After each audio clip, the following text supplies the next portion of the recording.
Cello, everyone. Ooh, your girl is in.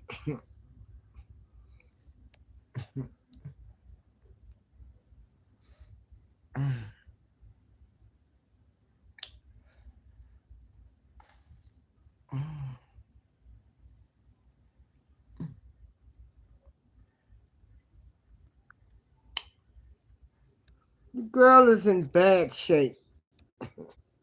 Look like old man winter. We went from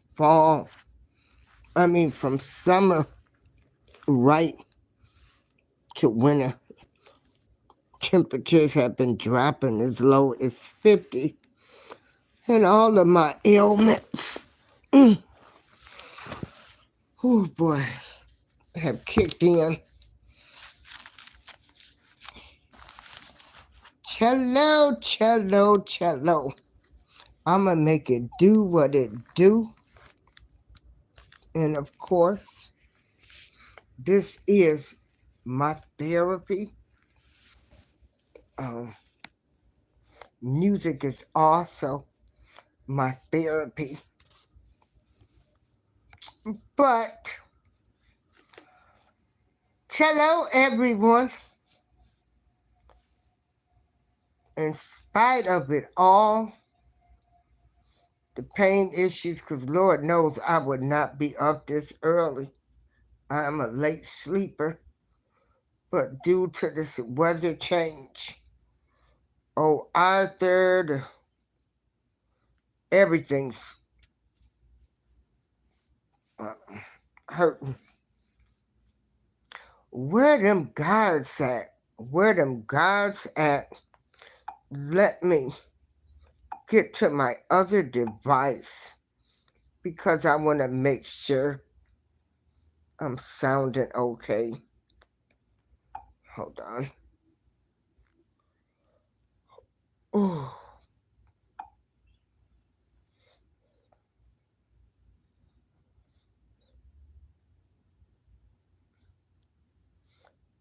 Hold on. Hello?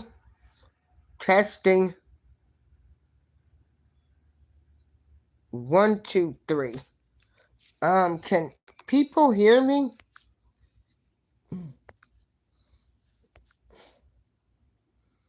Hold on, because I'm not hearing anything on this device. Okay, there we go.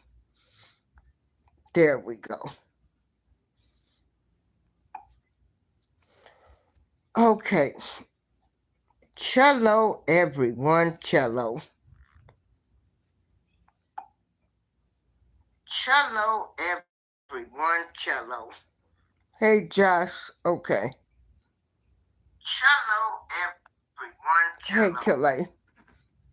Josh, I hope you had a great birthday. Okay, let me get this live done so I can take some medicine and get some type of rest.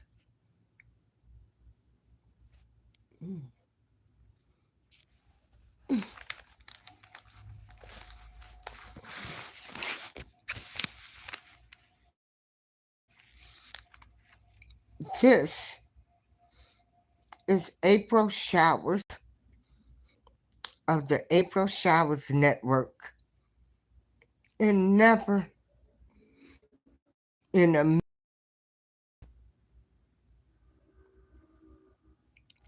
I would have thought I would be in support of the National Guard, a military, coming to Chicago/Chirac or any other city in the United States of America. First, we have to pray to whatever higher power you say you serve. for safety, a safe city.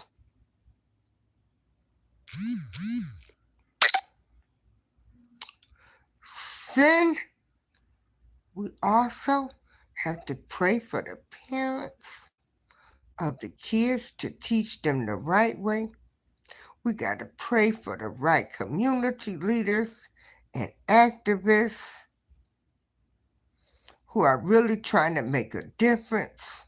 We got to pray for the elders that's out here going back to tell the youth their mistakes not to make them. We just have to pray.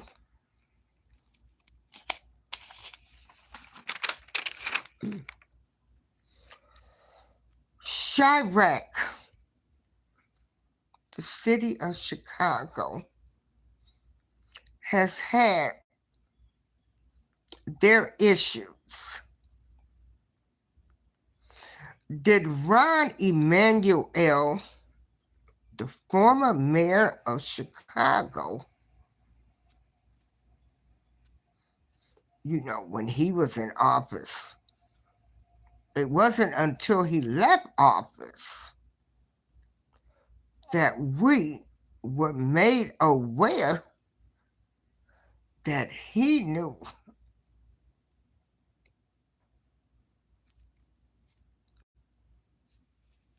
a police officer had unalived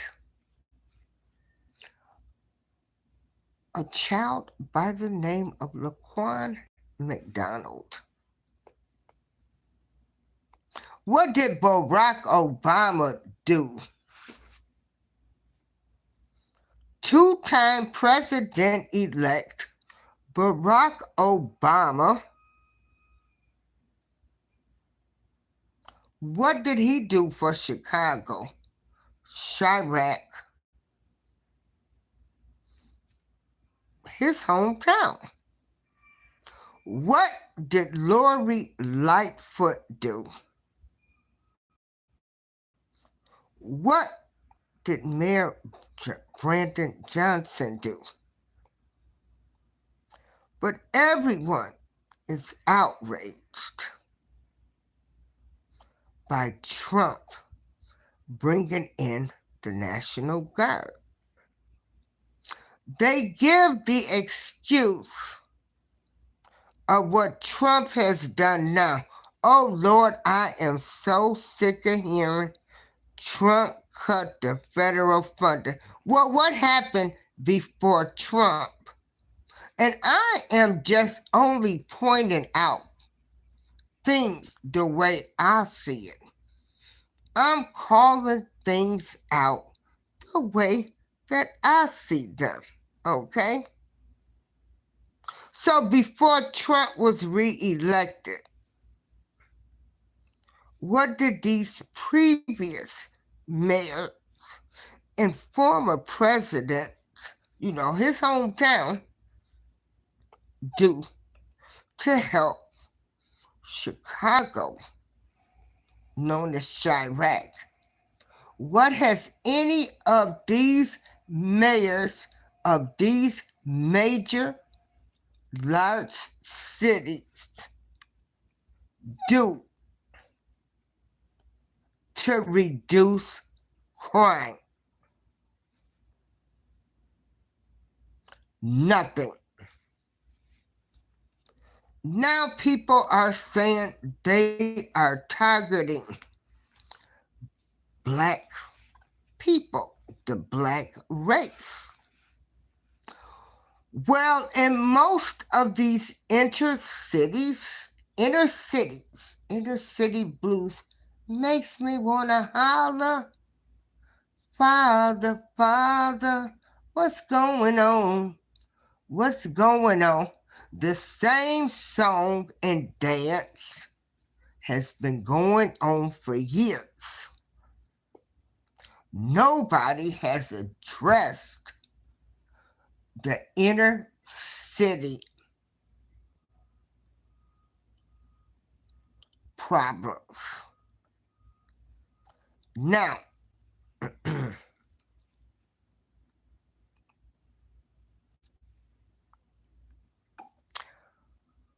Governor J.D. Pritzker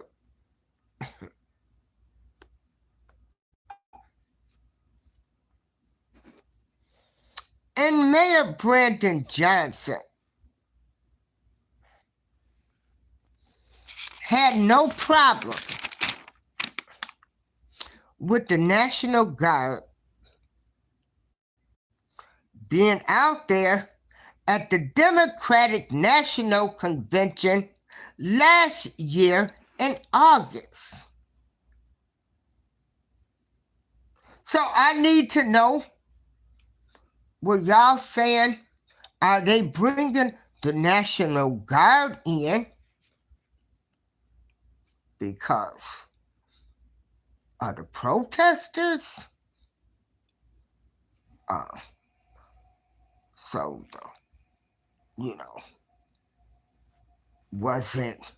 was black people the target? Inquiring minds want to know. This is the stuff that y'all say. See, they had no problem. The Democratic mayor,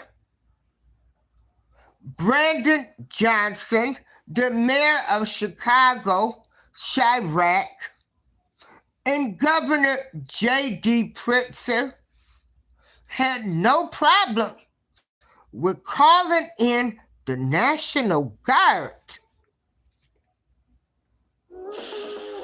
for the DNC convention. Introducing rare odor. So we're gonna just, I'm coming with facts. Confirmed today that he's called up about 250 members of the Illinois National Guard to be on standby during the convention. Many of them already here at Chicago Police Headquarters. We have 13,000 National Guard in the state of Illinois, and very proud of those National Guardsmen, and we do call them up when we really need them. Governor J.B. Pritzker today confirming a tip to Fox 32 that some 250 Illinois National Guard troops have been activated to assist Chicago police. Many of those guardsmen are being billeted at police headquarters at 35th and Michigan, and we saw some standing outside the building earlier today. Photos obtained by Fox 32 also show the guard inside police headquarters. Pritzker says those being called to duty are trained as police officers with experience in crowd control, and he explained how they'll be used. They are really on standby. They are, at the perimeter. Nobody expects that we'll have to use them for anything very serious, but we also want to make sure that we have additional law enforcement type folks who are in uniform and who are trained to be police available. During the Republican National Convention in Milwaukee last month, 1,700 Wisconsin National Guard troops were deployed to assist security efforts. And it's not just the Guard being used in Chicago. On Saturday, Police Superintendent Larry Snelling deputized about 300 police officers from Milwaukee and downstate Illinois to work with Chicago police. I want to reassure everyone that we will have resources in every single neighborhood. So it's not forgotten that we have a city to protect. It's not just around the venues covering the Democratic National Convention. Now, we're told those Illinois National Guard troops will be used as something of an insurance policy. If all goes smoothly during the DNC, it's likely we won't even see them. But if protests do get out of hand, we will see them with possibly more called up as needed. At police headquarters, Dane Placco, Fox 32, Chicago. Things that make you go, Okay. So the National Guard, they're good for protecting conventions, but they're not good for protecting crimes. Make it make sense. Make it make sense. Do I think all crime will go away? No. But the outrage that Mayor Brandon Johnson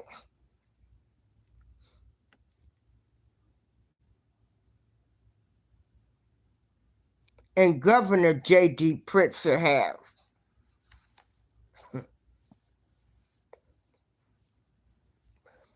is hip. They are hypocrites.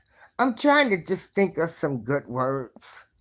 They're hypocrites, liars, deceivers. All of this is alleged because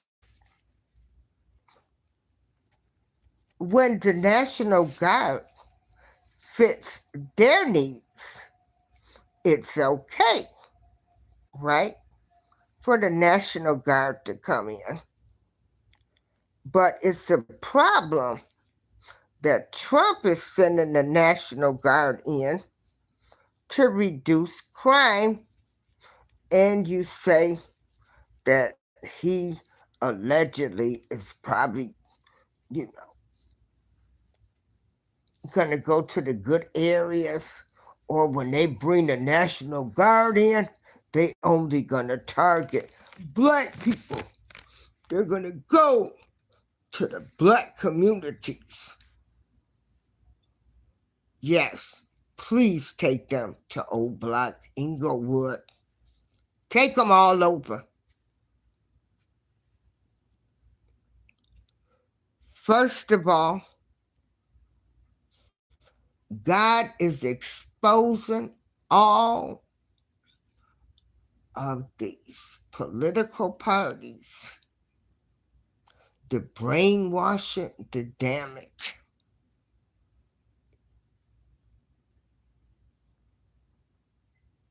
We all know Brandon Johnson, the mayor of Chicago, Chirac, he has not shown that he cares about the black residents of Chicago, Illinois. He only cared about the immigrants, legal and illegal. He's shown his true colors. But y'all want to get y'all panties and briefs in a bunch, okay? Because Donald Trump says, hey, I'm going to send the National Guard in. I got a comprehensive crime bill act.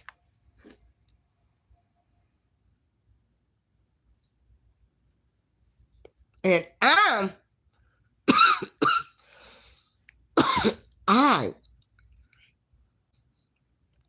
going to do exactly what I told y'all I was going to do.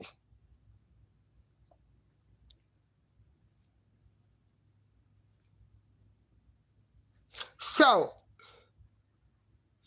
y'all said nothing when all of this stuff has been going on with Chicago. But now all of a sudden,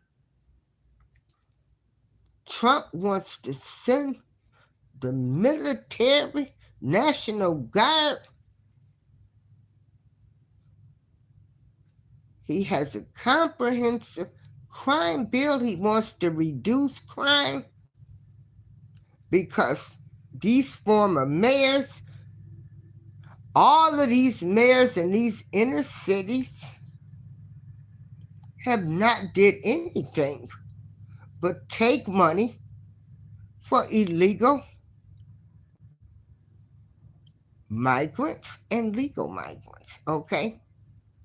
Undocumented. Anybody could come over here. But the outrage now is, y'all better watch out. They coming for the blacks. They coming for the black people. What do black people want them there? Why can't everybody work together? Please.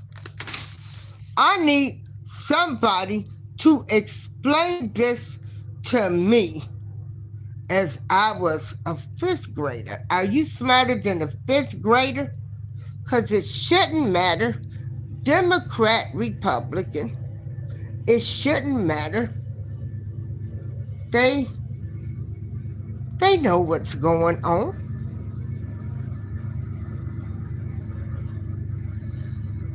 So Trump is keeping his promises, right? He's keeping his promises with his comprehensive crime bill. You can't get your cities cleaned up. Y'all can't work together.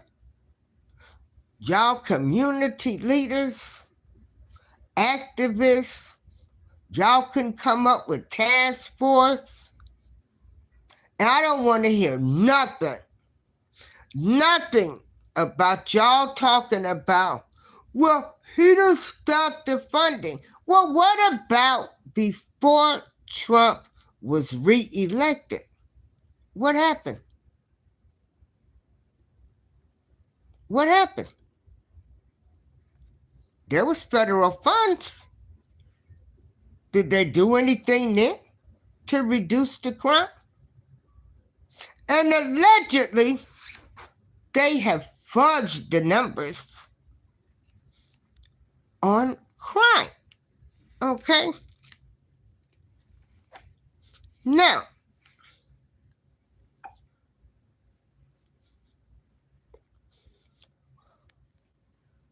we are going to look at, we're going to listen to some audio.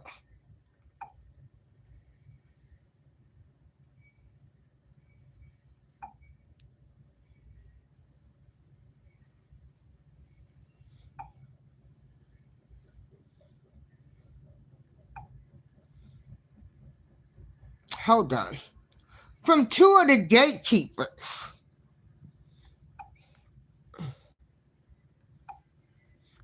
Roland Martin and Ricky Smiley.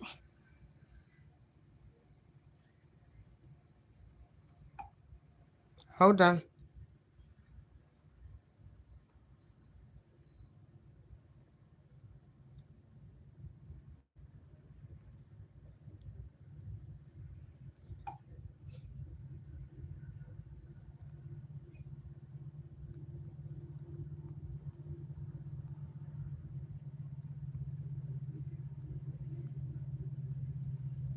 Hold on, everybody.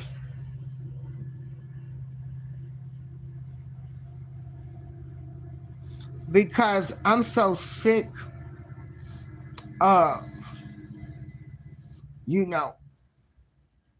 what has not been done and whatever Trump's agendas is. A little bit of help beats some help. And now they want to say, oh, this is racism, and he's coming after the black race, black people.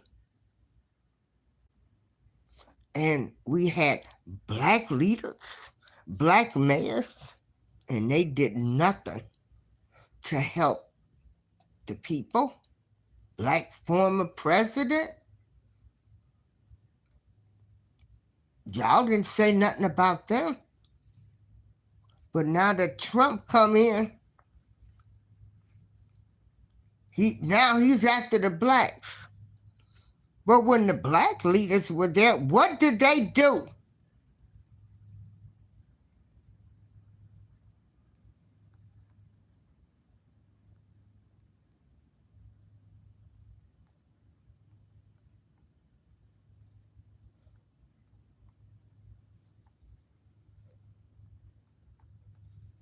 So I'm going to let y'all listen to this audio. And then we're going to talk about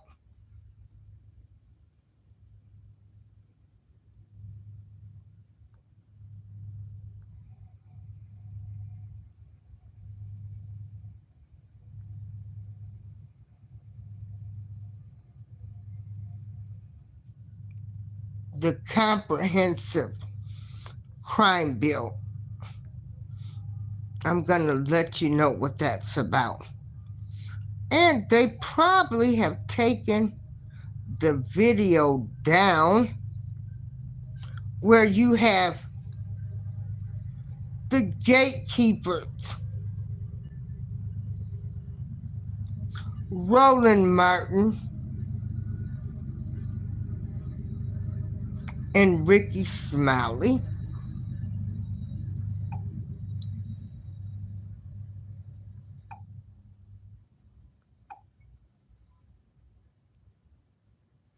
And Roland Martin is saying the Democrats,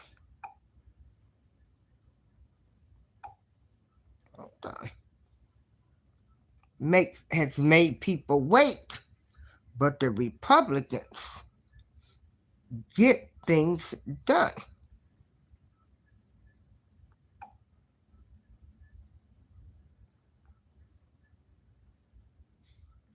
Here we go. Now, I want you to listen to this video before I get started on what the comprehensive crime bill is, and then you can make up your mind. Once upon a time, Roland Martin went on the Ricky Smiley morning show and told the truth. Check it out. I don't understand, Roland. Why people don't vote? Why? And here's the deal. I get it. There are people who say, and listen, this is one of the things the Democrats got to deal with. Donald Trump said, Republicans, I'm going to do this, and he's doing it. Democrats say, I'm going to do this. They don't always do what they say they're going to do. So they have to actually deliver. Well, as you saw and heard there, Ricky Smiley basically asked him, well, why aren't people voting, right? And I guess specifically black people.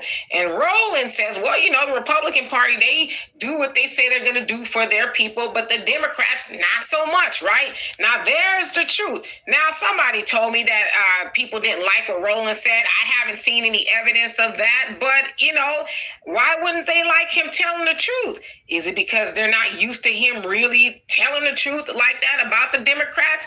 Well, it is true. The Democrats do not deliver for their most loyal group of voters, which is black people, right? 92% to 78%, that's the amount that voted for Kamala Harris, right? They don't. And as of lately, they haven't really even promised black voters anything because they don't have to now, right? Because they know that we are going to show up no matter what and just vote just because, right? Whether it's a fish fry involved, some twerking, no voting, no fucking, you know, they all on board with that kind of stuff. But yeah, the last election, a lot of black voters is like, I don't think I'm going to do that this time, whether I vote for Trump, whether I sit on the couch or vote for something or somebody else, right? They just didn't want to vote for Kamala, especially that she was doing for everybody else and out of her own mouth said that she wasn't going to do anything that just benefits black people. No, right? Now, of course, at the 11th hour, if you will, she tried to come up with the black man plan that was for black men and others. Because, you know, they like to other us. They don't never like to do anything specifically for us. But I don't understand why people would be mad at Roland for telling the truth. Is it because they're used to him kind of glossing over the truth a little bit? Now, I don't want to call the man a liar, but, you know, he finally said the quiet part out loud from the Democrat shield plantation, if you will. Yeah, Democrats don't follow through. They don't follow through on what they say they're going to do for black people. Now, most of us, well, I don't know how many of the most, but a lot of us, let's say that a lot of us already knew that, again, which is why a lot of us abstained from the Democrat Party. And I tell you all the time, I used to be a Democrat through and through. But then when I woke up, I said, why?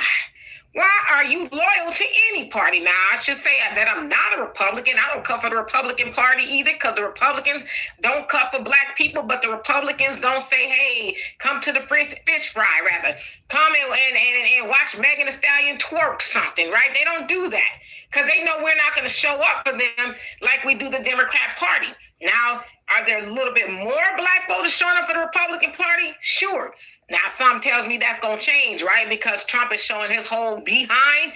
That's a whole different conversation. But yeah, Roland, sounds like some people don't like that you said the quiet part out loud. But you know what? Free yourself, brother. Keep speaking the truth and let them know, hey, yes, the Democrats do not do what they say they're going to do for black people. But the good news is, if the Democrats start delivering for black people like they do the immigrants and everybody else, then hey, black people will show back up.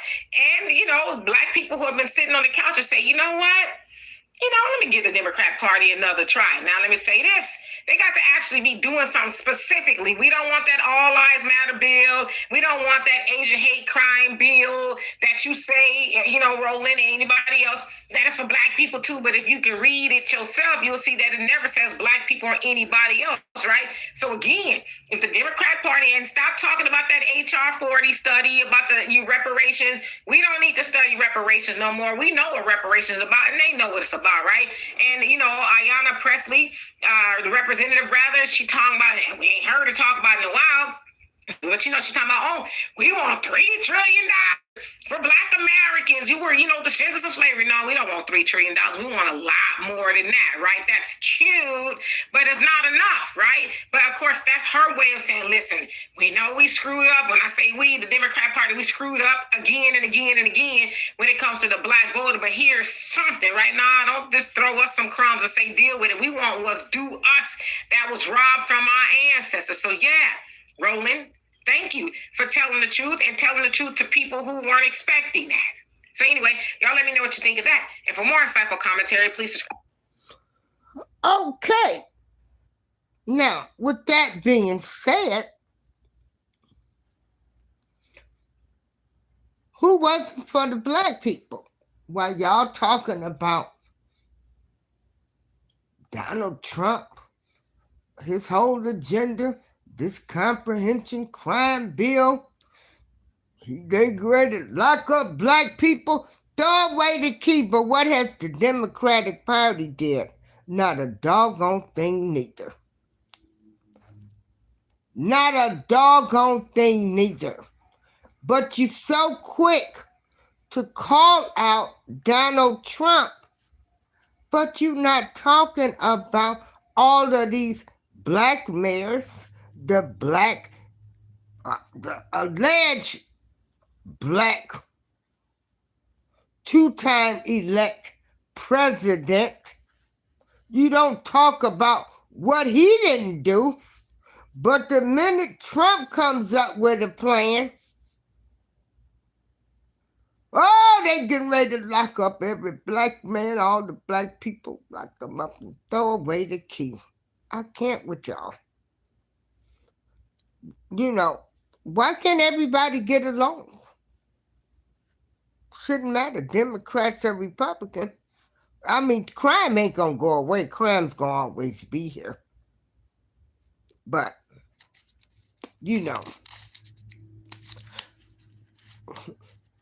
we not holding Democrats accountable. But we quick to point the finger at Trump.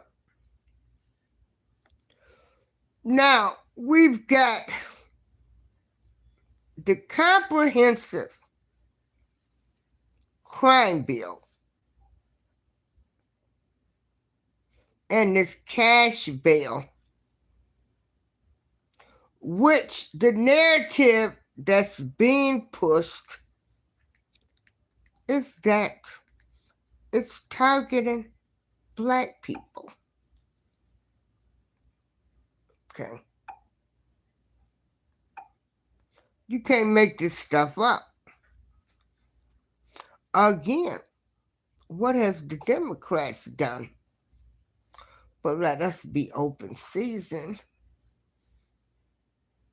You didn't do anything. They didn't do anything about police brutality.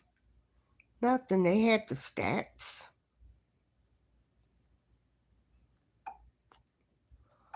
So let's look at this comprehensive crime bill.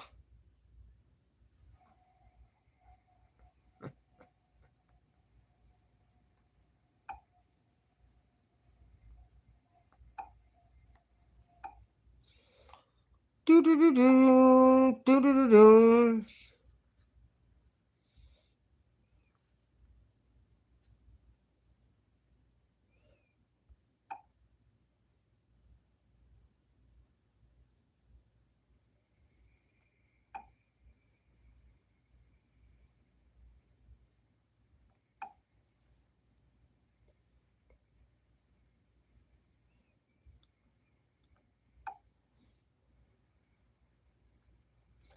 Bear with me. So, the comprehensive crime bill, they're going to target cashless bail. And everyone, please hit the like button, please. And hello to everybody in the chat. I am doing this YouTube live, and I'm trying to learn this app.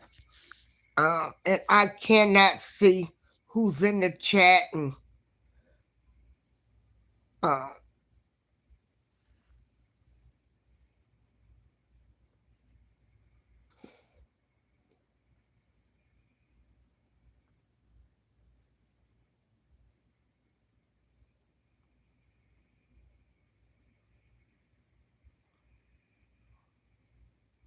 so hello to everybody in the chat. Please hit the like button. But the comprehensive crime bill is targeting cashless bail. Federal crackdown in cities is focusing on the homeless and civil commitment. It's restoring the death penalty. Its efforts to limit police oversight. They want to militarize law enforcement. They want to make changes to sentencing and strict sentencing on fentanyl.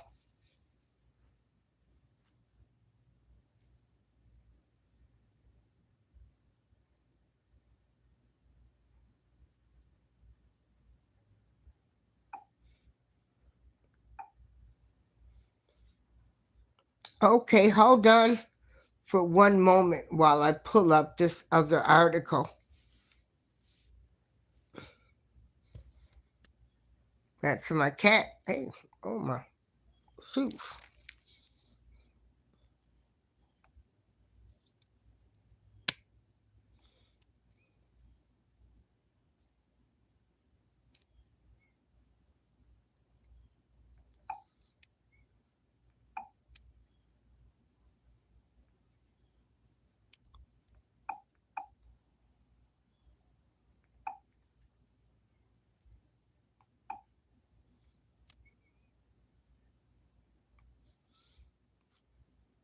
Bear with me.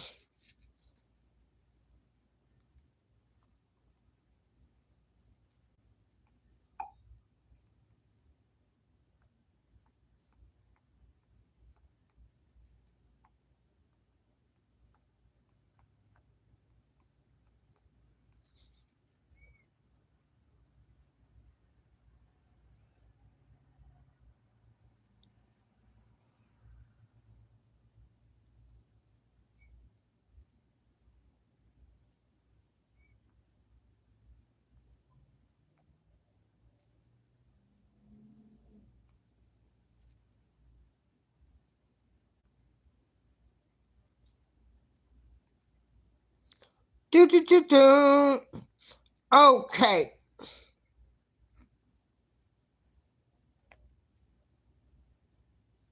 Hold on.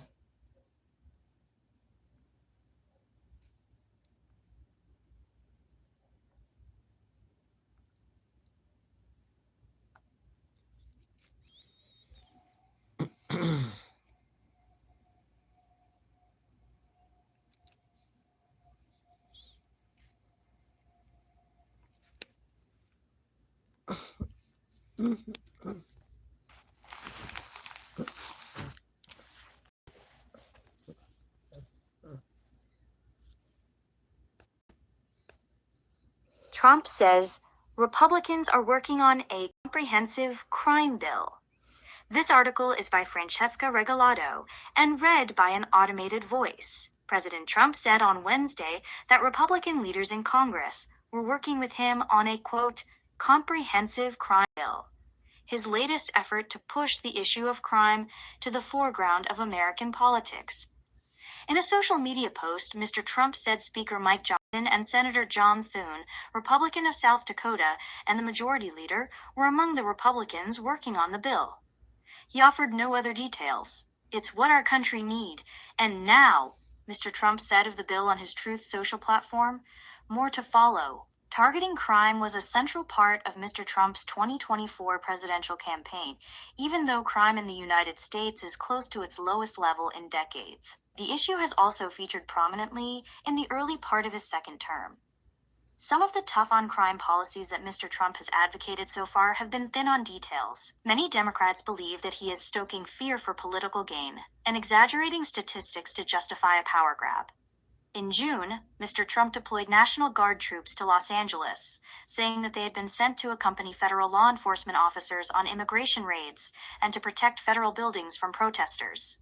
Mr. Trump's order was challenged in court by Governor Gavin Newsom of California, who said that Mr. Trump had illegally taken control of the California National Guard against the advice of state officials. The case is awaiting a ruling by a federal court. Earlier this month, Mr. Trump turned his attention to crime in Washington, D.C. by federalizing the local police force and deploying National Guard troops on the city's streets. He took credit for a drop in crime in the nation's capital, even though statistics show that crime had been falling before he took action. On Monday, he signed an executive order directing the Defense Department to expand its role in domestic law enforcement and creating new National Guard units trained for ensuring the public safety and order in Washington and all 50 states. He said on Tuesday that his administration would seek the death penalty for all murder cases in Washington. Mr. Trump has also suggested expanding the deployments to other cities, particularly Democratic strongholds, saying that crime there is out of control. He said last week that he planned to target Chicago and New York for his next federal crackdown on crime. He declared on Tuesday that he had unlimited power as president to deploy the National Guard in any state.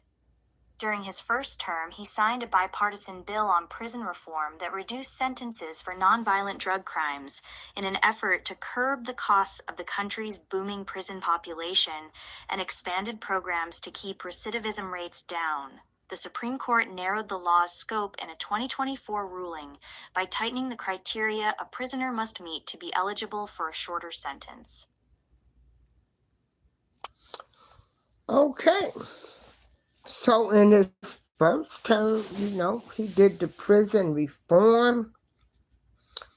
And we have this. So let's get this comprehensive crime bill.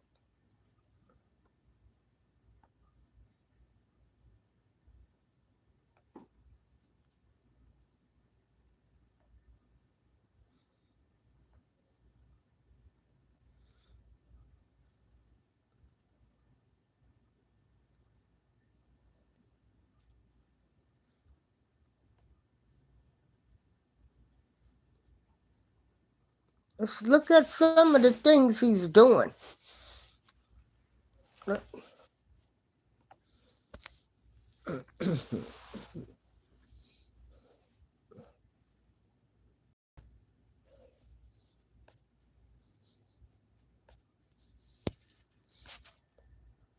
Trump orders major expansion of National Guard's role in law enforcement. This article is by John Ismay, Helene Cooper, and Eric Schmidt, and read by an automated voice. President Trump directed the Defense Department on Monday to take a larger role in domestic law enforcement, including by, quote, quelling civil disturbances, as he threatens to broaden deployments of the National Guard in cities run by his political enemies. The executive order, released by the White House on Monday morning, also formalizes the creation of specially trained National Guard units in the District of Columbia and all 50 states that can be mobilized quickly for ensuring the public safety and order. The Pentagon did not immediately respond to questions about the order, which came 2 weeks after Mr. Trump declared a, quote, crime emergency in the District of Columbia and deployed National Guard troops to the nation's capital over the objections of local officials who have said crime in the city is at its lowest level in decades. In a statement, the White House said the president was ordering common sense measures to ensure long-term safety of our nation's capital. The statement said the executive order would increase participation across agencies in enabling more specially trained personnel to deliver on Mr. Trump's campaign promise and, quote, constitutional obligation to make D.C. safe and beautiful again. Mr. Trump has mused openly about expanding the deployments to other cities, particularly Democratic strongholds like New York, Chicago, and Baltimore, saying crime there is out of control.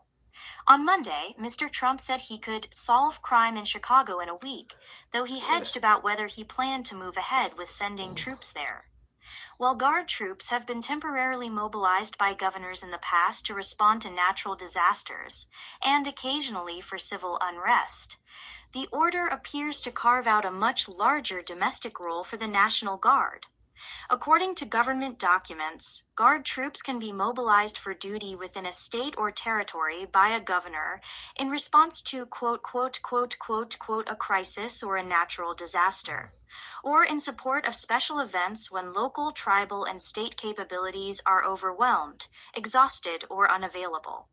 The president can also federalize the Guard himself, as Mr. Trump did in deploying members of the California National Guard to Los Angeles in June, over the objections of the state's governor. Monday's order appears to create a force of Guard soldiers that could be called out by the White House regardless of whether state and local law enforcement are available and able to handle civil disturbances, raising significant legal questions. Quelling civil disturbances is the responsibility of state and local law enforcement except in the most extreme instances, said Elizabeth Goitein, a senior director at the Brennan Center for Justice at New York University's Law School. Having soldiers police protests, as this order envisions, threatens fundamental liberties and public safety, and it violates a centuries-old principle against involving the military in domestic law enforcement.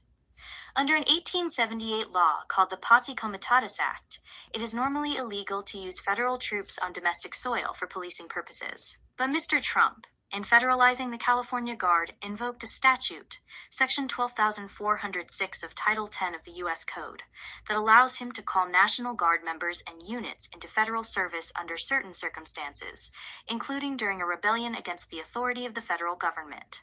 In California, where Mr. Trump deployed roughly 4,000 members of the National Guard to Los Angeles, citing protests over immigration raids, state officials opened a legal challenge to the deployment, which a federal judge had ruled to be illegal before an appeals court blocked the ruling. The order also directs a task force in Washington led by a White House advisor, Stephen Miller, to create an online portal for quote, quote, quote, quote, quote, quote, quote, quote, quote, quote, quote, quote, quote, Americans with law and backgrounds and experience to apply to join federal agents in enforcing Mr. Trump's quote, crime emergency order in the District of Columbia. As of Sunday, there were 274 Guard troops deployed to Washington. Only 934 of those troops are part of the D.C. National Guard. The rest have been mobilized from units in Louisiana, Mississippi, Ohio, South Carolina, Tennessee, and West Virginia. On Sunday, Guard soldiers in Washington who were previously unarmed began carrying their service weapons while on patrol, a task that is outside traditional norms for Guard troops on domestic missions. According to a report published by the Congressional Research Service in April, the typical jobs given to U.S. military personnel who have been mobilized to assist civil authorities include transporting supplies, clearing or constructing roads, and controlling traffic during missions such as border security, natural disaster response, and public health emergencies.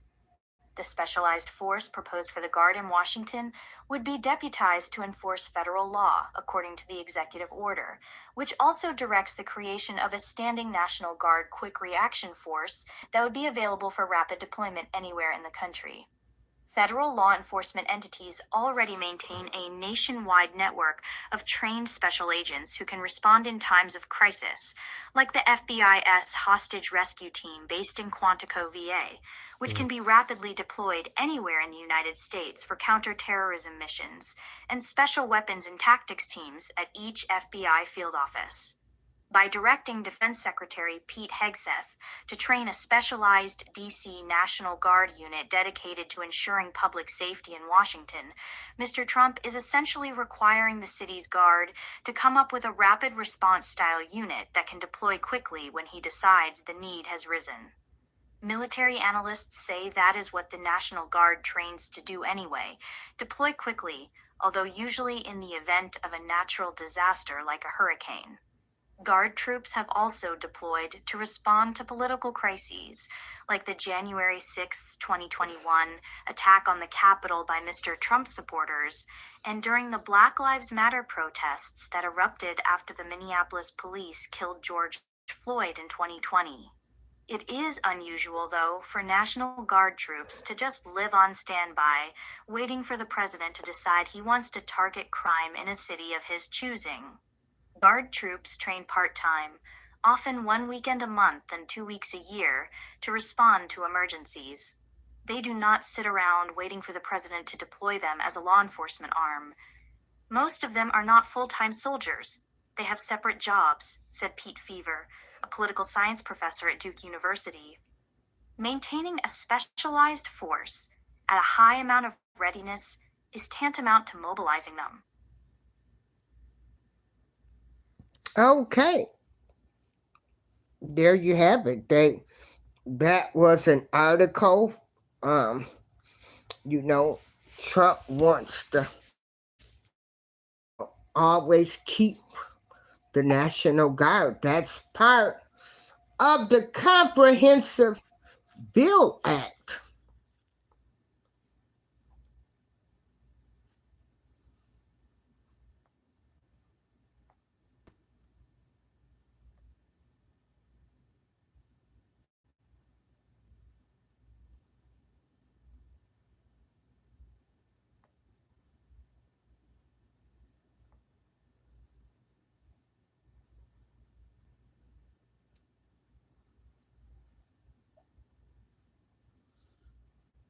Okay, hold on while I find another article. Again, this Comprehensive Bill Act,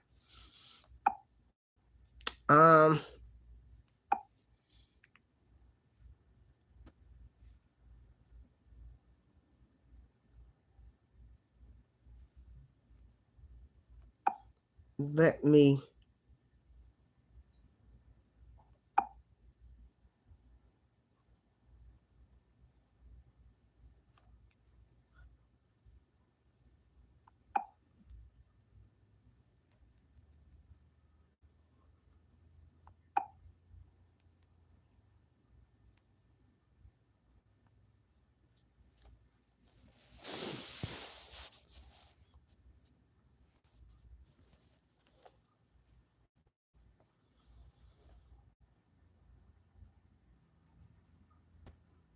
okay. So right here is where we have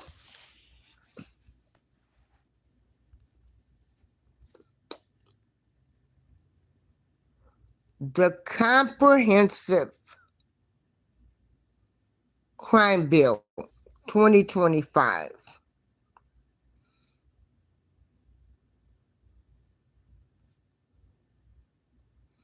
And that is to increase police resources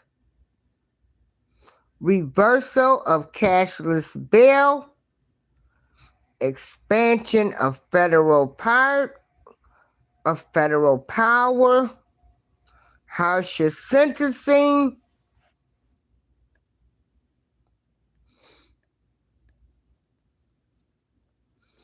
in 2018, he did do the First Step Act.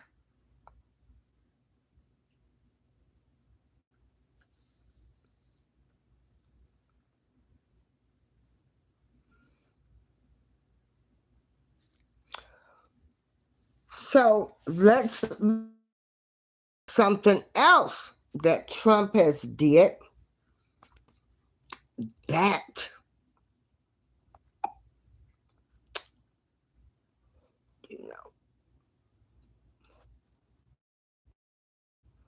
this is the main thing where people say that this is targeting black people.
Please hit the like, share, and subscribe button, please.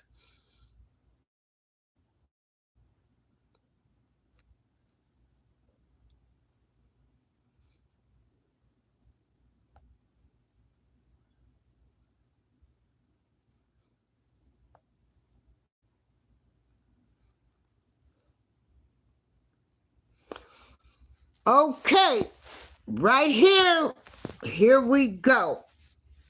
We have Trump ending cashless bail, and a lot of people say, this is targeted towards black people too, because a lot of people of color, blacks and people of color, do not have the money to post bail.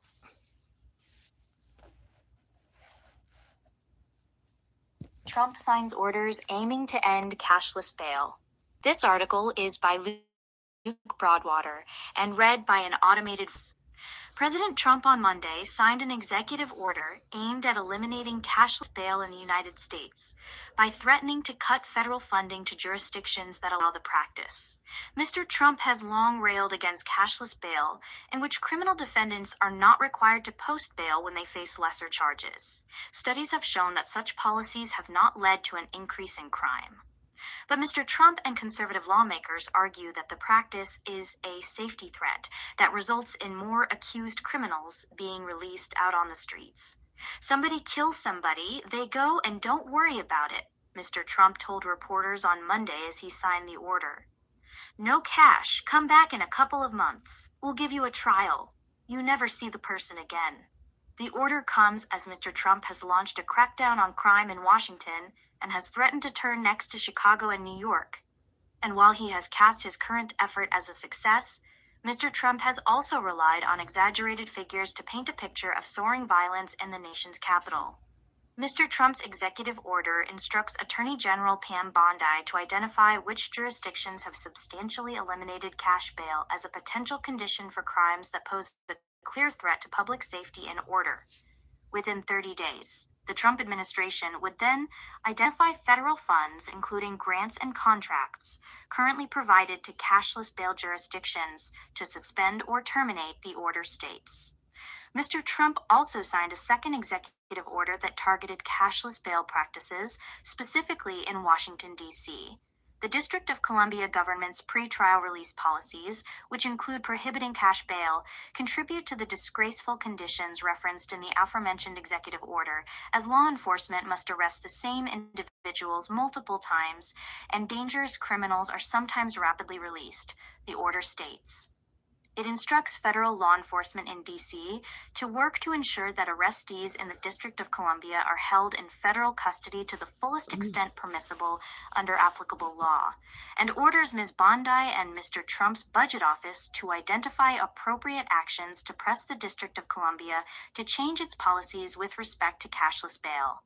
Proponents of cashless bail argue that the cash bail system is unfair, since wealthier individuals can pay to free themselves from jail, while poorer individuals cannot afford to do so while their cases play out. They argue courts should consider whether an individual is a threat to the community, not how wealthy they are, when deciding whether they can be released ahead of trial. But opponents of cashless bail, like Mr. Trump, argue that the practice is too lenient. Starting in the late 2010s, many states started to reconsider bail laws. New Jersey and Alaska were among the first states to eliminate bail for many criminal cases. In 2019, New York passed a similar law.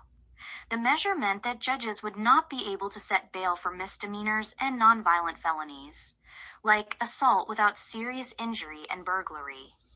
The impetus for change in New York was the case of Khalif Browder, a Bronx teenager who spent 3 years on Rikers Island while he awaited trial, accused of stealing a backpack. The case was eventually dismissed, and Mr. Browder later killed himself at his parents' home.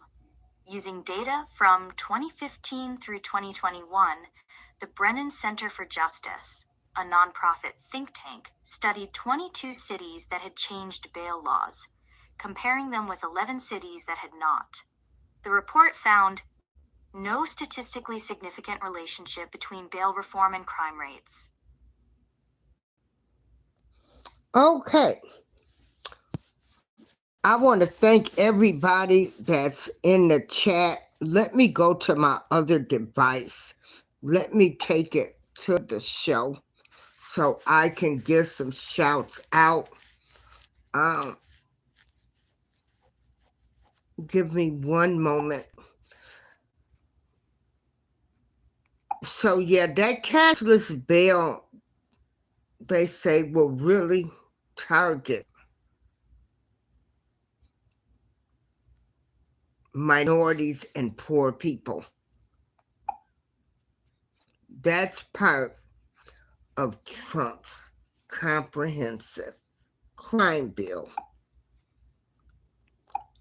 Okay, let's see.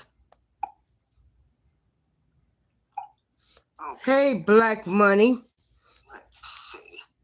How you doing? Hey, the realist. Patricia, Kurt, Patty, Jose, Hood,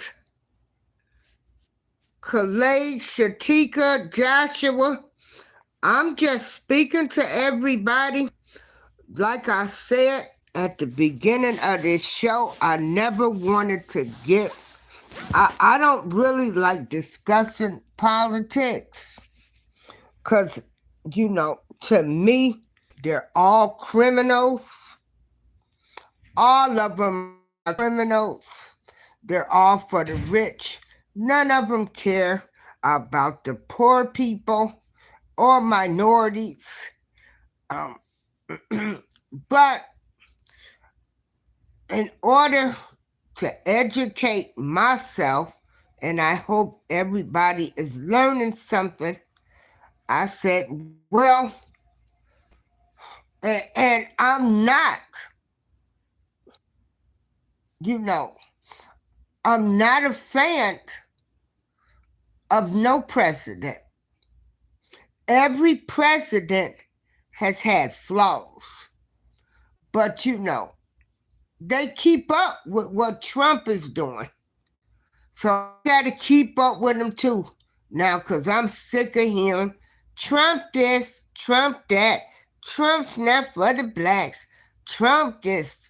So, and this is something I never really wanted to do, but I need to educate myself, and then I'm going to just share the information with y'all. The Democratic Party has been a bunch of hypocrites.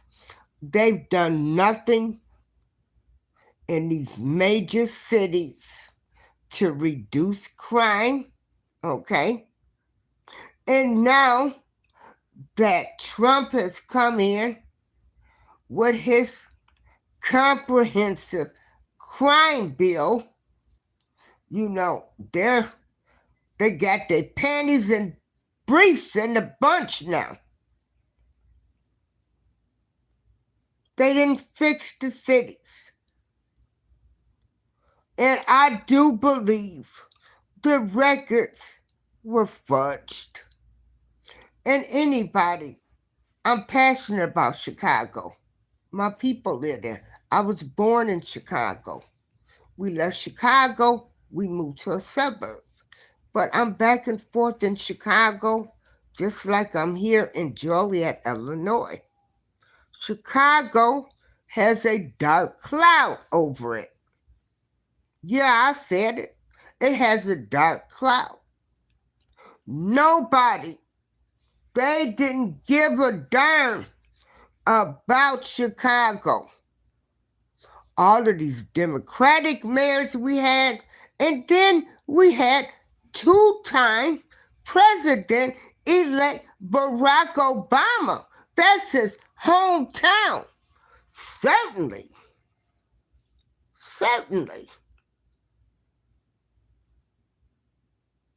Something should have been done. Okay?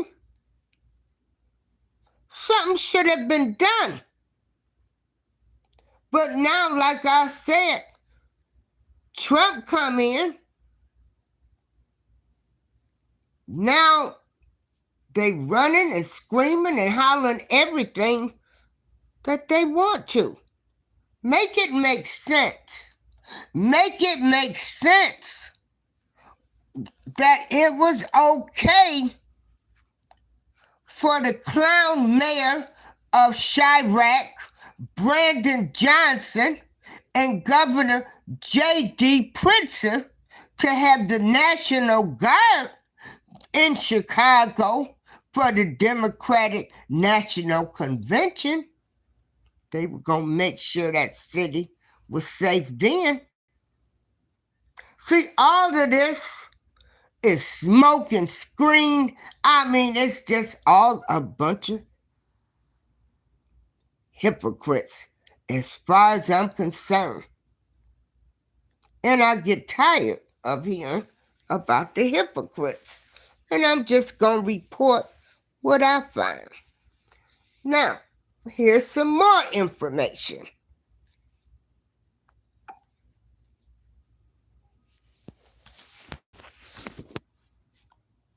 Bear with me. Hey, Riaz.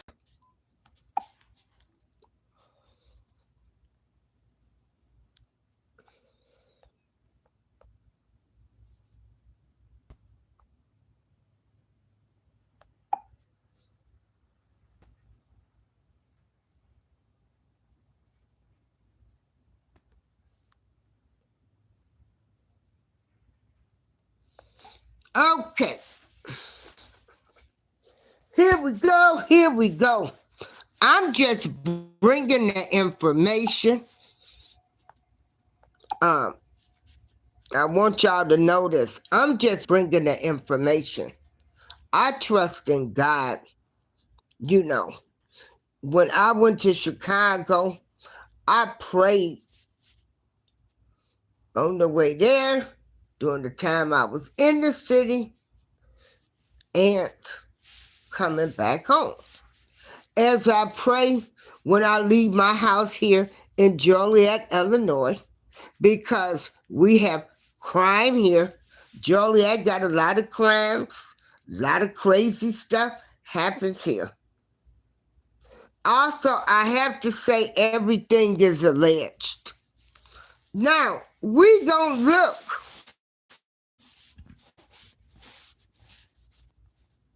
We're gonna look at what the Democratic mayor of Chicago / Chirac, we're going to look at what he did, how he didn't protect the residents of Chicago, but the immigrants. So while y'all hollering, Trump not for the black people, we had a black mayor. And this is what he did.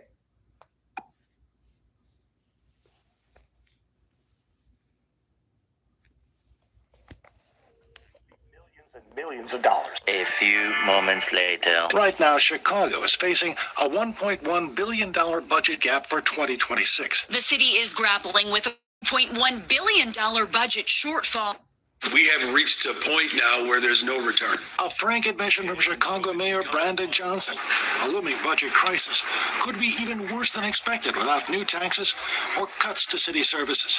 So let's talk about what's going on in Chicago, because the chickens have come home to roost.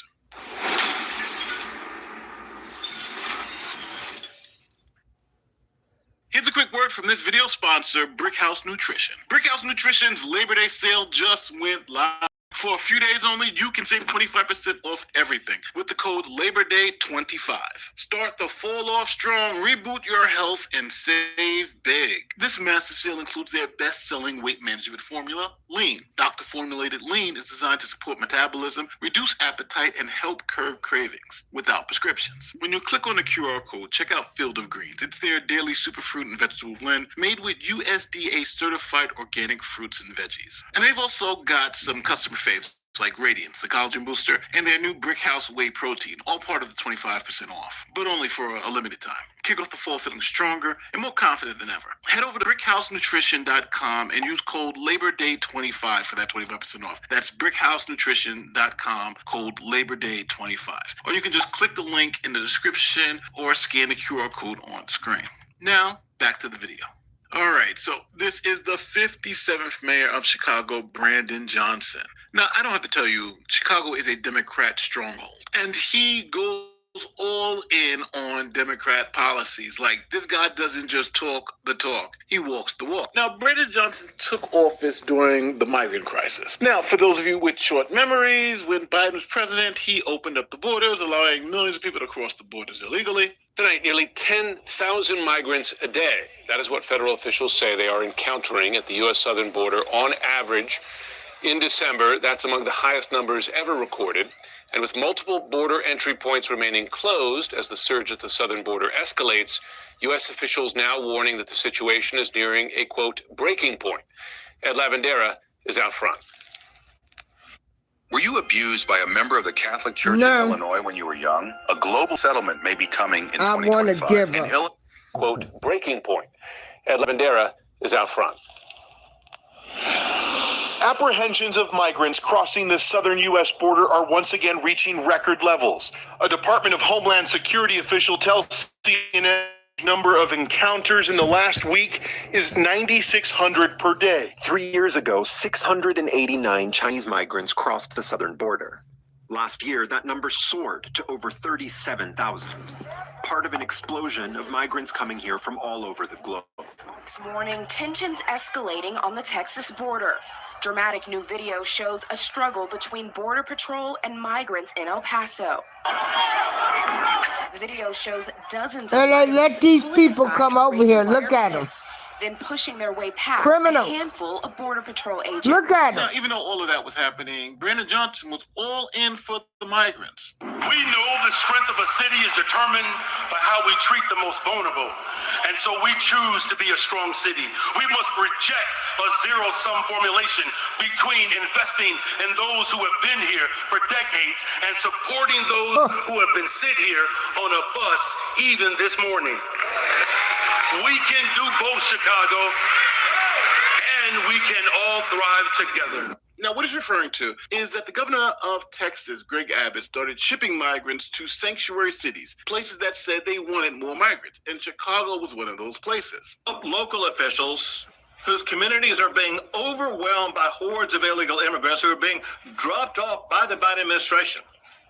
Texas is providing charter buses to send these illegal immigrants who have been dropped off by the Biden administration to Washington, D.C.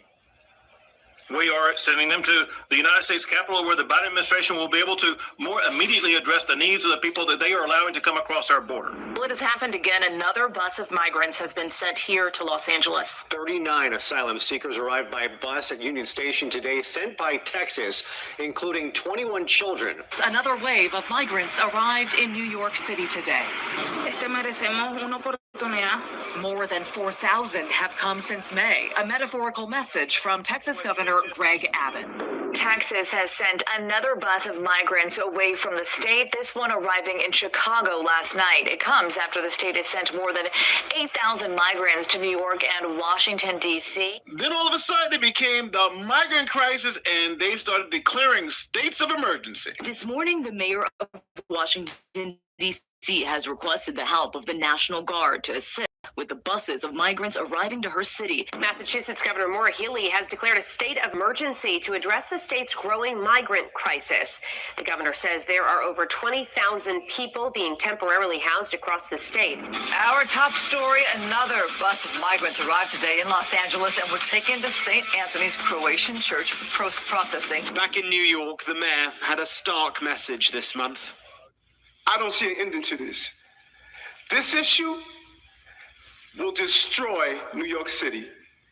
Destroy New York City. And increasingly, the migrant crisis is being felt far from the border, including cities like Chicago, where officials say resources are running thin. Now, with the migrant crisis also came an economic crisis, because how are you going to take care of hundreds of thousands of people who just come across the border, have no money, have no means of taking care of themselves? How is a city like Chicago supposed to deal with it? Well, they opened their purses. The mayor of Chicago spent over $600 million taking care of migrants. And he was even called out about how much they spent by Congress. The immigration crisis has strained city and state resources. Chicago Mayor Brandon Johnson defending spending taxpayer dollars on maintaining a welcoming city while being interrogated by the House Oversight Committee in Washington today.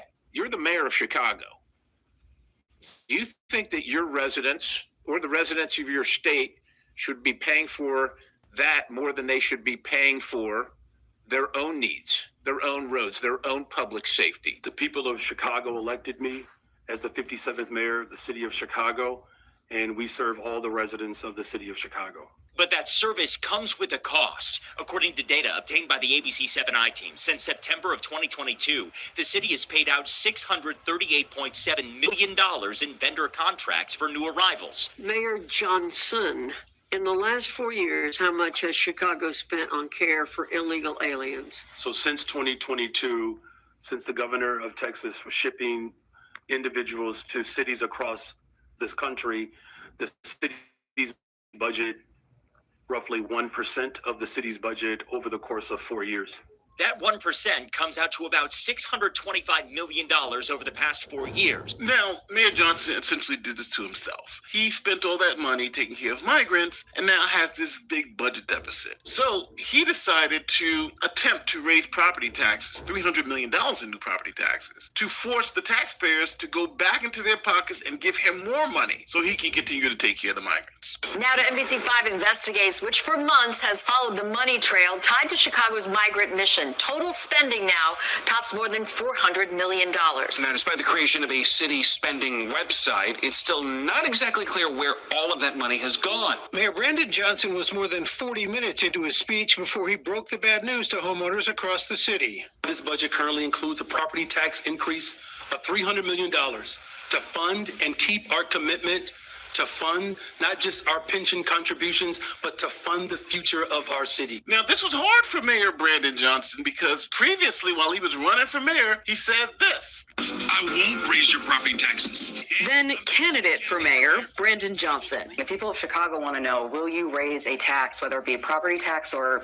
implement something else? Well, it's interesting. No one has ever asked me if I'm going to raise a tax. In January, we sat down and asked the mayor multiple times if he'd use a property tax increase to pay for the city's debts. At the time, one of the biggest concerns was paying for the migrant crisis. So you can commit to you not raising property taxes, regardless of how bad the situation gets. When you were saying like your first client was this French hotel, my first thought would property taxes, regardless of how bad the situation gets. Okay, I stopped the video. He's either going to say yes or no. He's going to say a lot of words, but either it's going to be a yes or no. Now, I'm assuming if it was a no, you say no, right? Because no is easy. But let's see what he says. My budget, the $16.77 billion that I just passed, 41 alders, I believe, supported this budget. And we did all of that without raising property taxes. The evidence is in what I passed. Now, this was so unpopular in Chicago that the city council unanimously threw it out, and Brandon Johnson had to find another way. But first, breaking news at City Hall. Mayor Brandon Johnson's property tax hike is rejected by City Council. It is unanimous. Every single alderperson voted it down. The mayor's $300 million property tax proposal. They say they have plenty of ideas. Now, Mayor Brandon Johnson is going to be forced to listen to them. Then the mayor of Chicago decided, hey, you know what? Let's just take out a payday loan. High interest rate, but we need this money now because we got to continue to take care of migrants. All right, so let's take a closer look at the main issue, the structure of the deal. It's $830 million in borrowed funds for things like construction projects, transportation, building maintenance, but it will cost taxpayers at least $2 billion when all is said and done. Under Oh the my original plan, God. the city would make interest-only payments starting in 2027. But the city wouldn't make any principal payments until 2045. That's 20 years from now, majorly inflating costs. So the mayor says, hey, we're going to borrow $800 million now. We'll pay back $2 billion. And by the time you have to pay the money back, it'll be 20 years from now. And don't worry, I won't be around. So raising property taxes was rejected. The payday loan to close this budget gap was rejected. They did take a payday loan out, but just for infrastructure. They actually didn't take the one out to close the budget gap. So you still have this budget gap. So Mayor Johnson went to a tried and true argument that Democrats have been using for years. Tax the rich. The city is grappling with a $1.1 billion budget shortfall, and Mayor Johnson says one of the ways he plans to close that gap is to target the ultra-rich. It's historically have been balanced on the backs of black, brown, and working people in Chicago.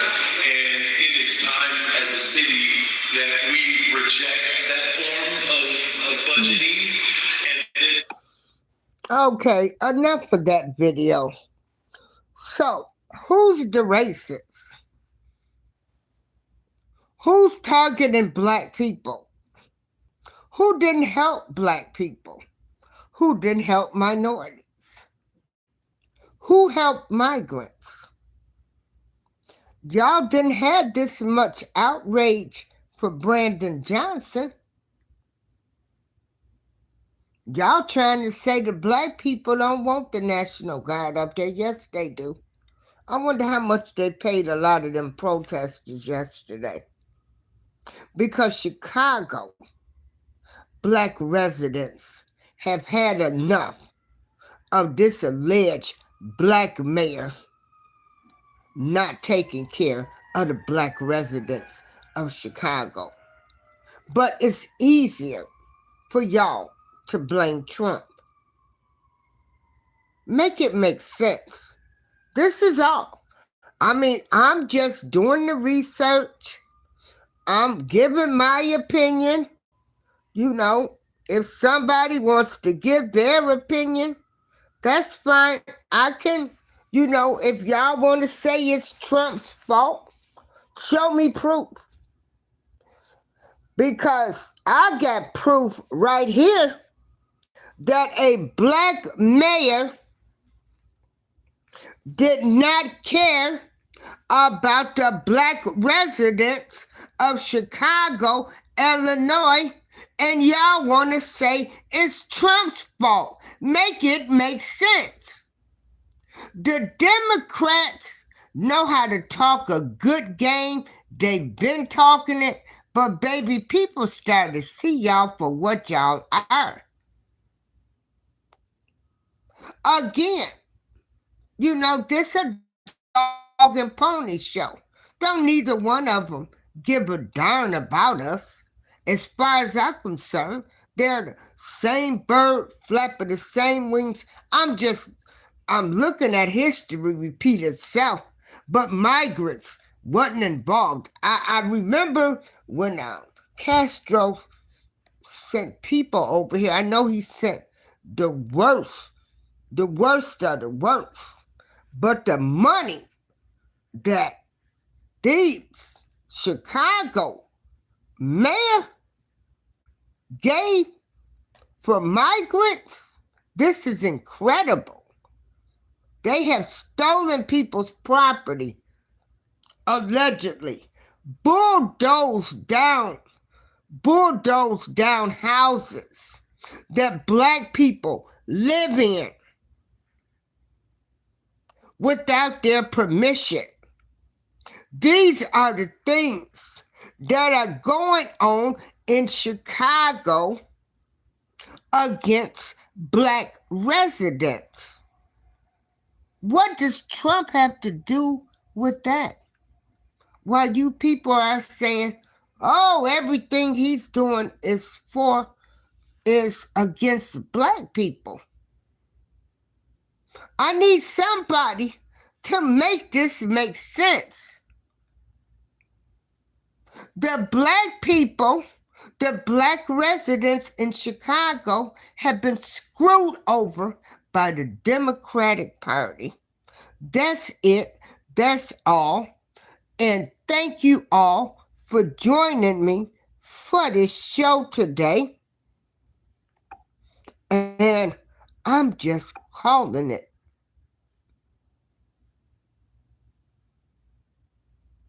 the way I see it.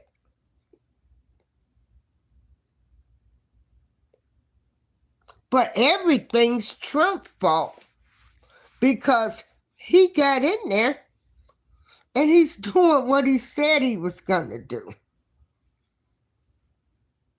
I trust in God. I don't trust in man. God has kept me through all of these presidents. But this here stuff, what's going on now, everybody is being exposed. Everything is coming out in the open.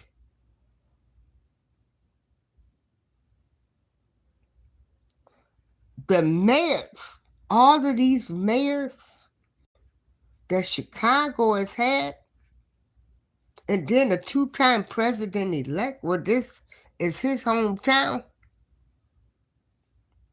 Why ain't y'all screaming about what they didn't do to help the city of Chicago? See, this is why, I have to look out my window and I have to say, what's going on? What's going on? Because you want to blame Trump for things when he wasn't in office, a city that's been off the chain, and then when he tries to do something, it's all his fault. You had a black woman that was a mayor. You had a black man that was a mayor. And let me tell you something. If the late Harold Washington would have been living, if he would have been in office, because he had gotten rid of that Democratic machine up there in Chicago. Huh? So, I'm so tired of hearing everybody, they want to say Trump targeting blacks. No, you black mayors, you black governors, you black attorney generals, you black people that have been put in office, you the ones is a disgrace to the black race. You the ones that's been stole from the residents. It's only a small percentage of black people that make up this United States of America. And unfortunately, all of you black men, all of you women, all of y'all from Fannie Willis, from Georgia to Louisiana to Dalton, Illinois, you've done the worst to your own people. You did it to your own people, but y'all want to focus on Trump. Lord have mercy. Make it make sense. Make it make sense. All. None of them help their people. They got in there and they got down with the sickness of the alleged stealing, lying, cheating, scamming, lining their pockets with money allegedly. They got in office. We can't vote for somebody just because they're black. We have to vote for somebody that's for the interests of the people. Oh yeah, and talk about me too. You doggone right. I'ma talk about these black people. Because you're supposed to be the hope, the future.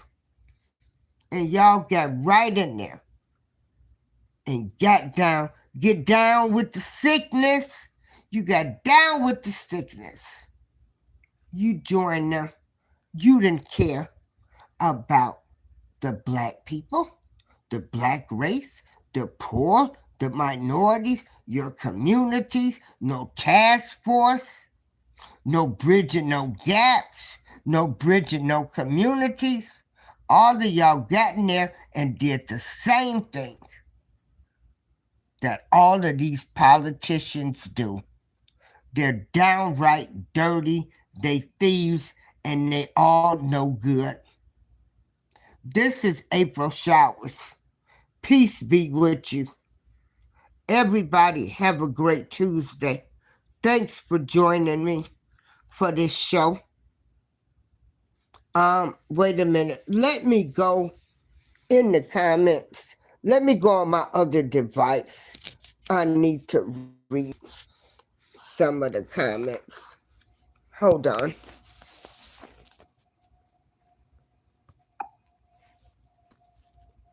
We want to blame everything. We want to blame everything. Y'all better stop praying.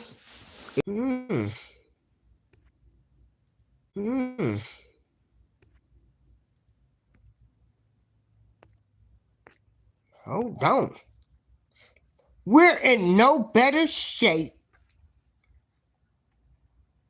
than what we was 10 years, 20 years. I'm just looking at history repeat itself. We've been bamboozled and hoodwinked.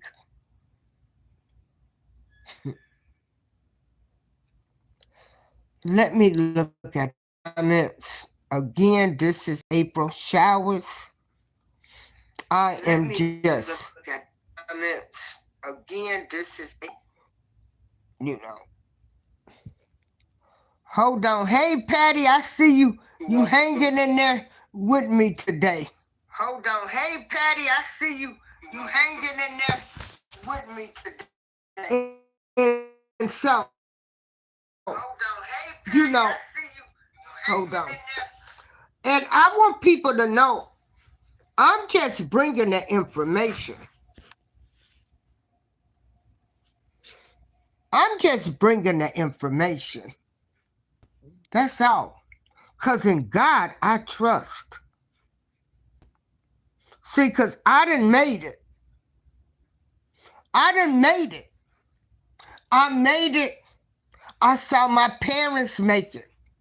When Reagan was in office, when the steel mills closed. I saw what the Bushes did. I saw crime bills being passed that sent black people to prison. The Crime Bill Act, Clinton and Biden was a part of. Y'all wasn't hollering nothing in. Y'all wasn't saying they was racist.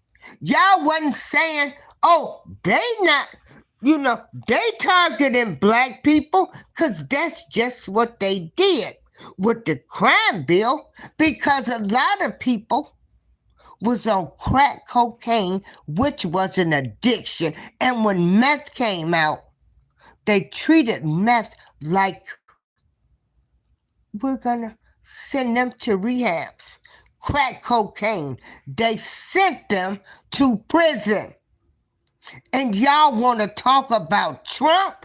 Make it make sense. Make it make sense to me. I'm just a messenger delivering a message from my point of view. That's all. That's all. Y'all have followed a party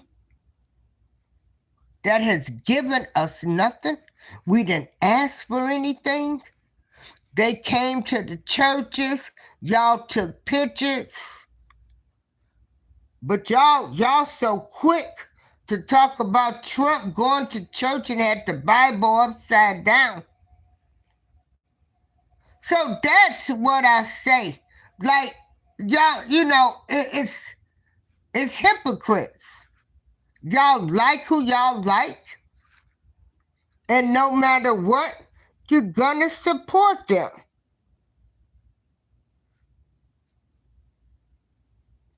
And so, again, I'm not a supporter of none of them. I feel like if you talk about one, talk about them all. Because I done went through a crisis with every president.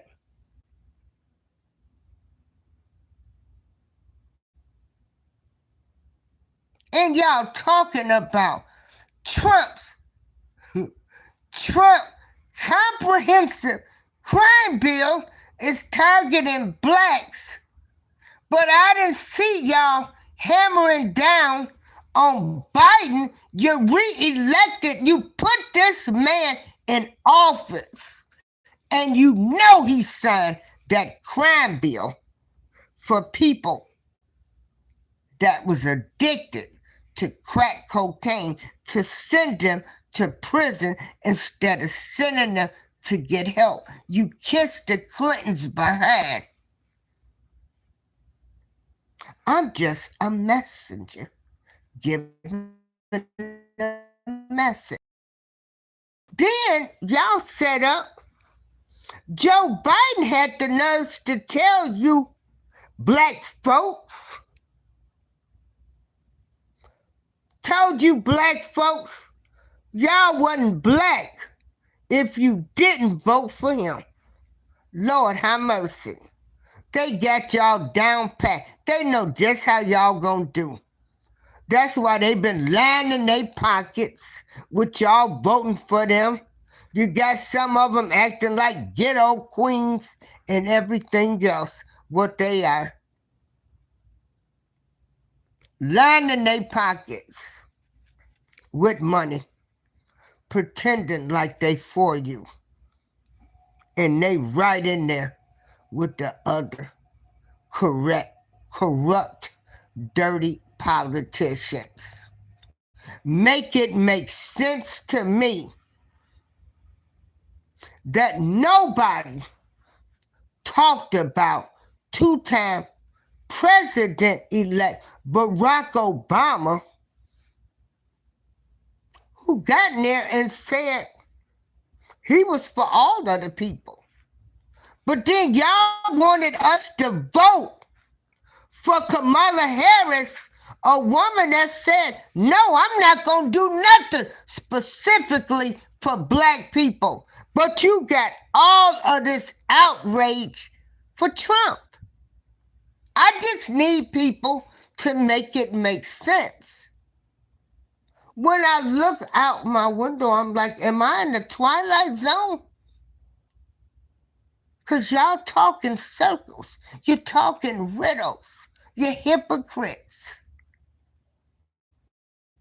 You've been bamboozled. You have been bamboozled.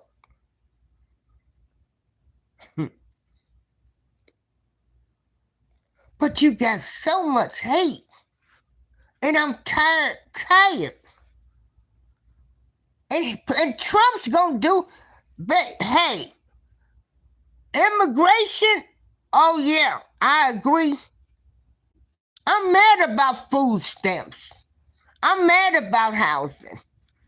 But he ain't done nothing no different than the rest of these presidents that's got in there. Somebody give me my house back.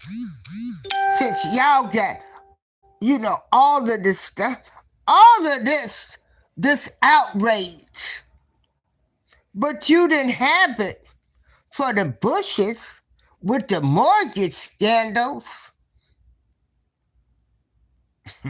You got mad at Kanye West when he said President George Bush wasn't for blacks. When Katrina happened, make it make sense. And again, you heard the two gatekeepers. Go back and listen to the show. Roland Martin and Ricky Smiley. Roland Martin said the Republican Party, they deliver. The Democrats, we've been waiting. Y'all been waiting because I trust in God. They done spoon-fed.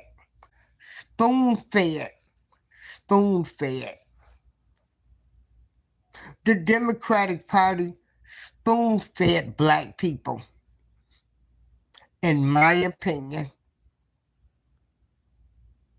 So, this is April Showers of the April Showers Network.